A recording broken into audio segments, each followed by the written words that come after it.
नमस्कार, मैं हूं अंकिता शुक्ला और आप देख रहे हैं एफएम न्यूज।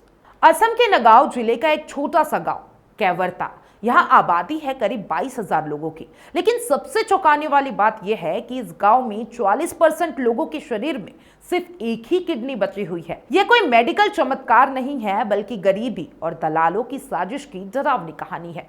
नशे की लत, बेरोजगारी और पैसे की तंगी ने गांव के लोगों को इस हद तक पहुंचा दिया है कि उन्होंने अपनी एक किडनी बेच दी। दलाल उनकी हालत देखकर गांव में ही पहुंच जाते हैं, कहते हैं बस एक बार मेडिकल टेस्ट करवाओ, काम मिल जाएगा, और फिर उन्हें कोलकाता ले जाकर ऑपरेशन के नाम पर उनकी किडनी निकाल दी जाती है। देखिए, पीड़ित ग्रामीणों का कहना है कि हमें कहा गया था कि मेडिकल चेकअप होगा, पर बेहोश करके किडनी निकाल ली। बाद में पता चला कि अब हम अधूरे हैं।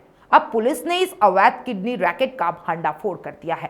3 तस्करों धरनी दास, महेंद्र दास और दीप दास को गिरफ्तार कर लिया गया है। तीनों लंबे वक्त से गरीबों की मजबूरी का फायदा उठाकर किडनी तस्कर का धंधा चला रहे थे। ये पूरा मामला तब सामने आया जब गांव में अवैध शराब और नशे के खिलाफ एक जागरूकता बैठक बुलाई गई। बैठक के दौरान कई ग्रामीणों ने खुलकर बताया कि उन्होंने 3 से 6 लाख रुपए में अपनी किडनी बेच दी है। कैवर्ता गांव में लगभग 20% लोग नौकरी करते हैं, 10% खेती बाड़ी करते हैं और बाकी बेरोजगार हैं। सरकारी योजनाएं पहुंचती तो हैं, लेकिन शराब और नशे ने उनकी जिंदगी को बर्बाद कर दिया है। गांव में ऐसे कई लोग हैं जिन्होंने अपनी पत्नी या बहन की किडनी भी बेच दी है। हमें लगता था बस एक ऑपरेशन है, पैसे मिल जाएंगे।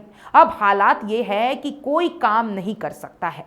गांव के लोग बताते हैं कि अब यहां किडनी बेचना एक खुला राज बन गया है। हर कोई जानता है कि कौन कौन बेच चुका है, लेकिन कोई बोलने की हिम्मत नहीं करता। कई घरों में तो पति पत्नी दोनों की एक एक किडनी जा चुकी है। अगर किसी परिवार में 5 लोग हैं तो उनमें से 3 पहले ही बेच चुके हैं।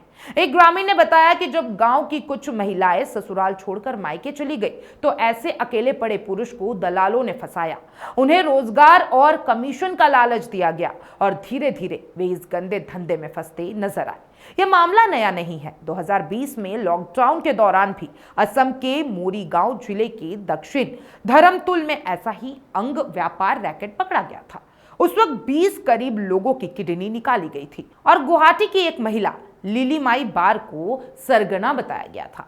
2021 में भी नगांव के हुज गांव के दीपक सिंह को गार्ड ऑफ नौकरी का झांसा देकर कोलकाता ले जाया गया, लेकिन 2021 में भी नगांव के हुज गांव के दीपक सिंह को गार्ड ऑफ नौकरी का झांसा देकर कोलकाता ले जाया गया, लेकिन दीपक को शक हुआ और वह ऑपरेशन से पहले ही भाग निकला।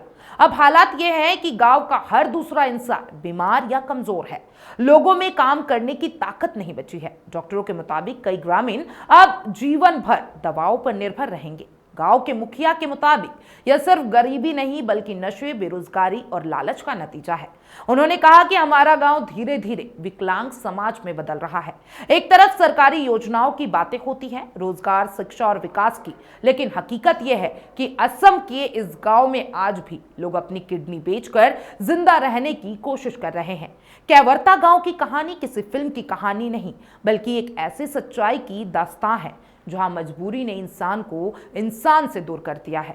कभी उम्मीद थी कि ये गांव तरक्की करेगा, पर आज ये हर घर से सिर्फ एक आवाज आती है, काश हमारी गरीबी किसी और की किडनी ना निगल जाए, तो हमारी आने वाली पीढ़ी भी किसी ना किसी दलाल की सूची में शामिल होगी।